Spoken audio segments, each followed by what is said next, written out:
तो दोस्तों स्वागत है आपका फिर से हमारे एक और एक्सप्लेनेशन वीडियो में। तो आज हम बात करेंगे डीमन स्लेयर सीजन 1 के एपिसोड 7 के बारे में। तुम चाहे जहाँ भी छिप जाओ, मैं तुम्हारा पीछा नहीं छोड़ूंगा। पिछले एपिसोड में हमने देखा था कि तांजीरो गायब हुई लड़कियों को ढूंढने के लिए काजुमी की मदद लेता है और उसे पता चलता है कि लड़कियां उठाने वाला डीमन एक नहीं बल्कि 3 हैं। तांजीरो की उनसे फाइट हो जाती है और उस फाइट में नेजू भी कूद पड़ती है। नेजू उन्हें किक मारने लगती है तो वो डीमन जमीन के अंदर भाग जाते हैं। इससे पहले कि नेजू उसका पीछा कर पाती, तांजीरो नेजू को रुकने और उसके पास आने को कहता है।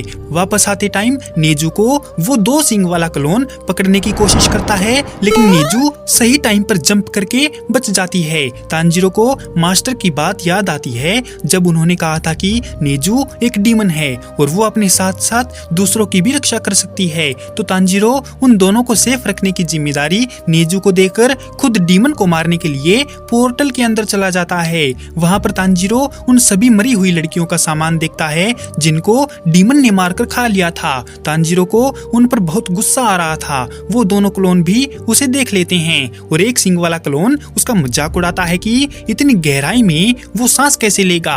उसने यहाँ पर आकर गलती कर दी है क्योंकि वो मरने वाला है। दोनों डीमन उसके पास आकर मंडराने लगते हैं, जिस पर तांजीरो का मानना है कि वो दोनों बेवकूफ हैं क्योंकि उसने इससे भी ज्यादा पतली हवा में माउंट सिगिरी पर ट्रेनिंग की है और उसके पास ऐसे ऐसे अटैक हैं जो पानी में और भी ज्यादा ताकतवर हो जाएंगे। तांजीरो उन दोनों के करीब आने का इंतजार करता है और जैसे ही उसे स्मेल आती है तो वो टोटल कंसंट्रेशन WB के 6th फॉर्म वर्लपूल का इस्तेमाल करके एक बवंडर बनाता है जिसमें फंसकर दोनों डीमन कटकर मर जाते हैं। तांजीरो एक कपड़े का टुकड़ा पकड़ता है और बाहर निकलने लगता है और उधर बाहर वो डीमन नेजू को मारने के लिए जद्दोजहद कर रहा है, लेकिन उसके अटैक नेजू पर लग ही नहीं रहे हैं कि तभी नेजू उसको बढ़िया वाला घुसंड पेलती है, जिससे डीमन को उसकी ताकत का अंदाजा हो जाता है और वो इस बात से भी हैरान है कि नेजू ने किसी खास एबिलिटी का इस्तेमाल किए बिना भी उसको नानी याद दिला दी।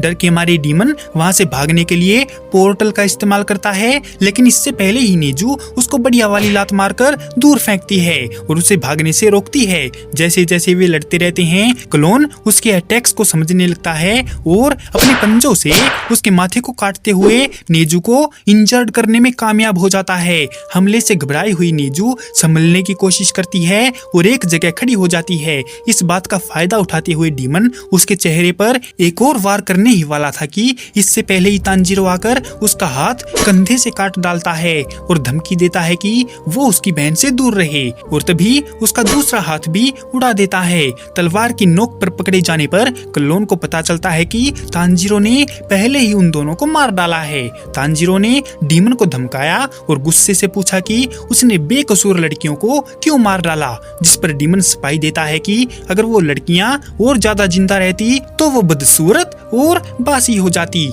जो खाने में बिल्कुल भी मजा नहीं देती। इसीलिए डीमन ने लड़कियों को उनकी भलाई के लिए ही मारा है। डीमन कुछ ज्यादा ही बकवास कर रहा था तो गुस्सा होकर तांजीरो ने बोलने से पहले ही उसकी जीभ काट दी। भागने में नाकाम डीमन से तांजीरो मुजान की बुत्सुजी के बारे में सब कुछ बताने के लिए कहता है, लेकिन उसका नाम सुनते ही डीमन अचानक डर गया और रोते हुए कहता है कि वो मजबूर है, इसीलिए उसे कुछ नहीं बता सकता। उसे याद आता है कि मुजान ने उसे बहुत धमकाया था और कहा था कि वो उसके बारे में किसी को कुछ ना बताए क्योंकि उसकी नजर हमेशा डीमन पर रहेगी। डीमन फिर से बोला कि वो कुछ नहीं बता सकता। तांजीरो को उसके अंदर डर का एहसास होता है। क्लोन अपने हाथ वापस रीजनरेट करके तांजीरो को मारने की कोशिश करता है, लेकिन तांजीरो उसका सिर काट देता है, जिससे डीमन हमेशा के लिए मर जाता है। तांजीरो इस बात से नाराज है कि उसे अभी भी मुजान की जानकारी नहीं मिली है। तांजीरो नेजू को देखता है कि वो ठीक होने के लिए घोड़े बेचकर सो रही है। तांजीरो माफी मांगता है कि नेजू को उसकी वजह से इंजर्ड होना पड़ा। नेजू को वापस उसके बक्से में रखने के बाद तांजीरो काजुमी के पास जाता है और पूछता है कि क्या वो ठीक है। काजुमी ने जवाब दिया कि ये पता चलने के बाद कि उसकी मंगेतर मर गई है वो ठीक कैसे हो सकता है। तांजीरो बोला कि हम चाहे जितने भी लोगों को खो दे पर हमारे पास जीने के अलावा और कोई रास्ता नहीं होता, इसलिए हमको आगे बढ़ जाना चाहिए। जिस पर काजुमी गुस्सा हो जाता है और उसे धमकाता है कि तांजीरो एक नासमझ बच्चा है और किसी को खोने का दुख वो क्या जाने। तांजीरो ने धीरे से उसका हाथ पकड़कर उसकी पकड़ ढीली की और जाने से पहले सातोको वाला हेयर पिन दिया जो उसे पोर्टल में मिला था। काजुमी उन चीजों को देखकर रोता है और तांजीरो को दूर जाते हुए देखता है और महसूस करता है कि तांजीरो भी इसी दर्द से गुजरा है। काजुमी अपने बुरे बर्ताव के लिए तांजीरो से माफी मांगता है तो बदले में तांजीरो उसे अलविदा कहता है। उसके हाथ को देखते हुए काजुमी चौंक जाता है। उसे लगता है कि ये हाथ किसी बच्चे के नहीं हैं और तांजीरो ने मुश्किल वक्त में बहुत कड़ी ट्रेनिंग की है। तांजीरो लड़की को सेफ रखने की जिम्मेदारी काजुमी को सौंपता है और सुबह होते ही उन्हें छोड़ देता है। जब तांजीरो शहर से गुजरता है तो उसे पता चलता है कि वो एक अकेला नहीं है जिसको मुजान ने परेशान किया है, बल्कि उसने तो बहुत से लोगों को दुखी कर रखा है। तांजीरो कसम खाता है कि वो मुजान की माँ बहन जरूर करेगा। तभी अचानक वहाँ कासुगाई कौआ एक मैसेज लेकर आता है कि उसे टोक्यो के असाकुसा जिले में अपने अगले मिशन पर जाना है क्योंकि वहाँ डीमन के छुपे होने की इन्फॉर्मेशन है। तांजीरो ये जानकर चौंक जाता है कि उसने अभी तो अपना मिशन पूरा किया और इसके तुरंत बाद ही दूसरा मिशन करना पड़ेगा। इसके बाद असाकुसा पहुंचने पर तांजीरो रात में वहाँ की चमक चांदनी को देखकर हैरान रह जाता है और वहाँ खड़ी हुई बड़ी बड़ी बिल्डिंगों को देखकर भी हक्का बक्का रह जाता है क्योंकि उसने तो कभी ऐसी बिल्डिंग देखी ही नहीं थी। वो क्या है कि पहाड़ी इलाके में जो रहता है। तांजीरो को चक्कर आने लगता है तो वे एक गली में जाते हैं, लेकिन वहाँ दो तोता मैना को ऊपर वाला उलू गुलू करते देखकर वहाँ से निकल जाते हैं। इसके बाद शहर से भागकर दोनों भाई बहन असाकुसा के बाहरी इलाके में पहुँचते हैं और एक उड्डोन की दुकान पर रुकते हैं। थका हुआ तांजीरो दुकानदार से एक कटोरा उड्डोन मंगवाता है। तांजीरो के बैठते ही दुकानदार एक कटोरा उड्डोन तैयार कर देता है। जैसे ही तांजीरो खाना खाने लगता है तो उसे एक तेज स्मेल आती है। वो उठता है और अपना कटोरा गिरा देता है। तांजीरो भारी सांस लेने लगता है और शहर को देखता है। अपनी तलवार को पकड़े हुए तांजीरो स्मेल की दिशा में भागने लगता है। तांजीरो को पक्का यकीन है कि ये स्मेल मुजान की है क्योंकि उसने ऐसी ही स्मेल अपने घर में भी नोटिस की थी।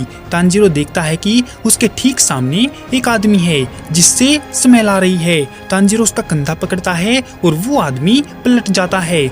अपनी लाल बिल्ली जैसी आंखें उसको दिखाता है। तांजीरो को फील हुआ कि ये मुजान ही है। तांजीरो अपनी कटाना निकालने के लिए तैयार होता है कि तभी तांजीरो देखता है कि वो अपनी गोद में छोटी बच्ची को लिए हुए है और आम लोगों की तरह जिंदगी जी रहा है। मुजान उससे पूछता है कि क्या उसको कुछ हेल्प चाहिए। इतने में ही मुजान की बीवी भी वहाँ पर आ जाती है और उससे पूछती है कि क्या वो उसको जानता है, लेकिन मुजान साफ मना कर देता है। तांजीरो कुछ समझ नहीं पाता कि ये सब क्या हो रहा है।